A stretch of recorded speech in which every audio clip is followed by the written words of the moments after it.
Yeah, I know I've been gone for 2 months straight, but I'm still back for my second annual Halloween special. I did this last year, so let's do it again. So this time it doubles as a sequel to the Scream fan film reviews that I did about a year ago as well.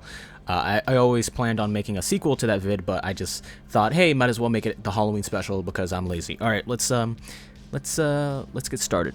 But first, let me explain the format of what I'm doing here. Just like that first video, I'm reviewing 3 fan films, but this time it's the Halloween franchise instead of Scream because it's Halloween. Maybe it's because the Halloween fan base keeps getting fucked over with bad movies over and over again, but there's a lot of fan films starring Michael Myers online. I always love it when a fan film has its own original score made, and this one did. It's fucking fantastic and perfectly captures the tone and atmosphere of the Halloween movies without going too far. The camera work and cinematography is absolutely banging. It looks really cinematic, and in my opinion, it looks better than Halloween 2018, which always looked a little off to me. The lighting is a bit strange sometimes, but that's most likely due to the small budget, and also some of the scenes are in the middle of the woods, so I guess it would be hard to light that up because, you know, there's no like outlets nearby and stuff. So yeah, a thing that seems to plague a lot of fan and indie films is terrible acting. That's also due to small budgets and amateur directors who don't fully know how to direct yet. And I am sad to tell you that this movie is chocked full of bad acting, but that's kind of just the way it is with fan films a lot of the time. You know, like I said before, they're just cheap actors, amateur actors and stuff, so you know, it's just the way it is, and it doesn't really affect the movie too much because there isn't too much dialogue in this one. The audio is really cinematic and well done, almost sounding studio quality, despite how the editor forgot how to add in a few sound effects every here and there. Like, there are a couple of footsteps that have no sound, so it's like, whoops. In my opinion, it seems like they invested too much money in the camera department instead of acting or gore. They unfortunately never show any kills at all, like the actual kills happening, despite both of the leads dying. They're both off screen, and we never actually get to see Michael like actively killing these people, which kind of sucks because, you know, it is Halloween. The location that the film takes place in is great, being a house in the middle of the woods, which makes it feel like it's really in Haddonfield. I've never been to Illinois in the fall, but I assume that that's what it would like kind of be like. I don't know, I've never been to the Midwest. So overall, in short, this is a very simple and well done fan film that's better than a lot of the official movies. I enjoyed it a lot. It's great. I fuck with it a lot. All right, now let's move on to its sequel. This is obviously the sequel to Halloween Stalks, and it's better despite being a little too similar to the first one. The score is still remarkable and still grabs the atmosphere by the balls in a perfect way. Sadly, the acting is somehow worse this time, but I don't think that's too much of an issue because, like I said before, in this one there's also not that much dialogue after like the 5-minute mark, which is, you know, it's good, I guess. I don't know what to say. I love the little references to the official franchise, like the Haddonfield Memorial scrubs that the lead wears throughout the entire movie, and much more. However, I can't tell when these movies are supposed to take place. By the age and look of Michael and his mask, I can assume that this takes place around the first 2 original official movies, but also that doesn't really fit into the timeline because Michael doesn't really lurk around the woods in those first 2 as far as I'm concerned, so it's possible that it's a rebooted universe that these films take place in, but I don't think so. I'm not entirely certain when or where these are supposed to take place. I think when making a fan film, it's a really good idea to put in the description or before the movie text that explains like when the movie takes place in the universe. Like with Scream Legacy, which is a fan film that I reviewed last year, they made it very apparent that the movie ignores the events of Scream 4, 5, and 6, and takes place directly after 3, so it was simple to follow along with. However, in this one, they don't really explain that at all, and it's a bit confusing. The guys playing the Shape do really well, and they truly seem to get how our killer is supposed to act. The really slow, kind of calculated movements are nailed, and it makes it a true installment to the Halloween franchise. It really makes it feel like a Michael Myers movie, because, you know, Michael Myers is acted really well. A lot of the same things that were good in the original movie are good here, but that's kind of the issue. It feels a little too similar to the first one, until the end. The ending of this film is remarkable, and it really feels like it all comes full circle to the original film. It is a beautiful way to call back to the original 1978 movie while still twisting the movie in a fantastic way.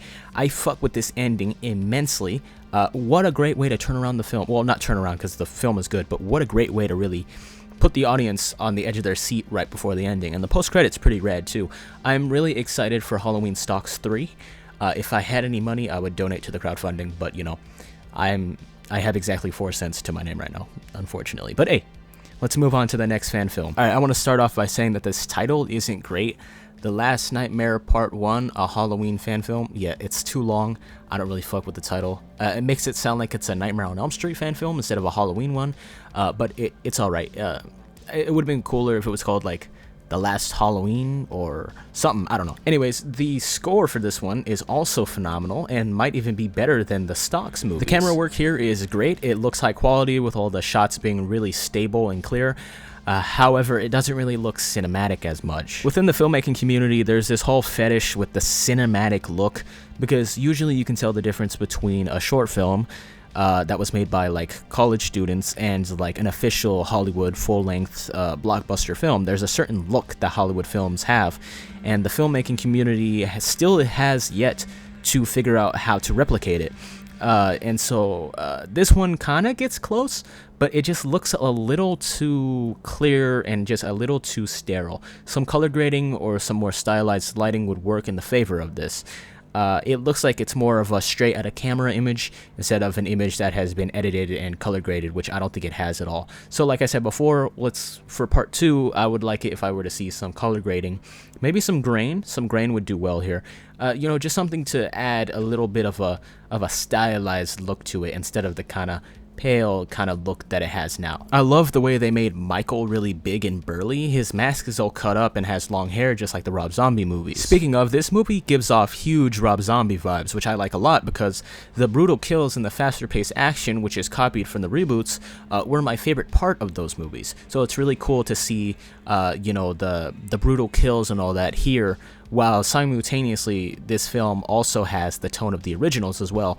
It's really cool to see Rob Zombie. The Rob Zombie movies, they got some of the elements from there, and then they got some of the elements from the John Carpenter movies, and then put them together into this nice concoction that I really fuck with. The acting is actually a lot better than I would expect, but mostly just because of the main leads. Just the main leads are, a lot of their emotional scenes and a lot of their dialogue is actually pretty well delivered, and I actually liked it.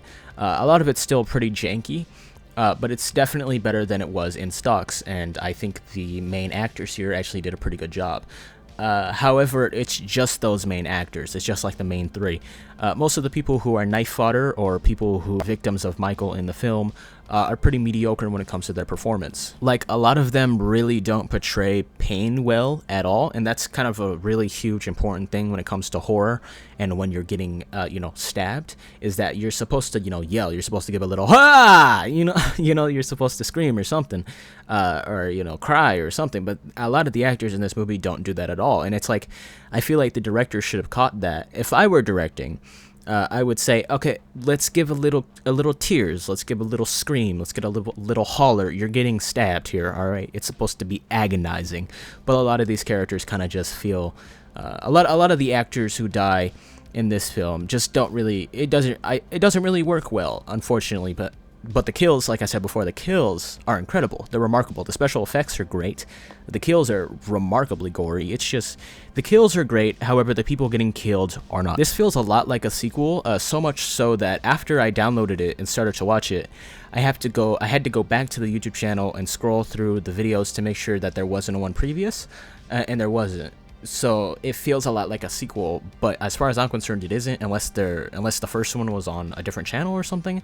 But it feels a lot like a sequel, which was confusing to me and will most likely be confusing to future viewers. The audio is actually really good, but the mics sound like they are a little too far from the actors sometimes, so it sounds strange in some scenes. Also, during the kill sequences, a lot of sound effects are added in, and a lot of dubbed over audio is added in as well, which adds to the kind of cheap audio feeling. But when it's just, you know, when it's not a kill scene, it usually sounds pretty good. The footsteps, the audio, the clothes ruffling, it sounds good, and it sounds like they actually employed the use of a boom mic or something that actually got close to the actors, which is how you're supposed to do it. I really like the way the cops handled the situation in this movie. Right before the cliffhanger, they start locking down Haddonfield and getting people off the streets, which is kind of like the way they did it in Halloween Kills, the way the vigilantes did it in Halloween Kills. However, this time it's actually the police, and I like it a lot. This is how the police should have handled it in Halloween Kills. I really like how the cops act in this film, and it's how they would really act in real life if this were really happening in a real Haddonfield. So anyways, I love this fan film. I love these fan films. I love all 3. This one especially is absolutely banging, and it's one of the best fan films I've seen all year. Alright, So that was it for the Halloween special. This time around, I kind of procrastinated, so I kind of had to get this out quickly. I kind of wanted to do 2 videos, but I didn't really have an idea also. But yeah, I will most likely review, I'm going to review more fan films. I don't know what franchise to do. I think I'll do Nightmare on Elm Street, because I heard Dylan's New Nightmare is really good. But I also really want to review the Never Hike Alone trilogy, because those movies are great. That's Friday the 13th. But I also want to do something that isn't horror for once, and do Batman, because there's a lot of Batman fan films. But I also want to do Spider-Man. Okay, so I will review more fan films. I just got to figure out which franchise to do, but it'll most likely be either Nightmare or Friday the 13th. Anyways, that's it. Peace out. Happy Halloween, man, you know. Don't drive drunk if you're at a party. Don't get a girl pregnant either. Just go out there, wear a costume, you know, get some candy, and just enjoy the vibes of Halloween. Watch a scary movie. All right, be safe. Peace out.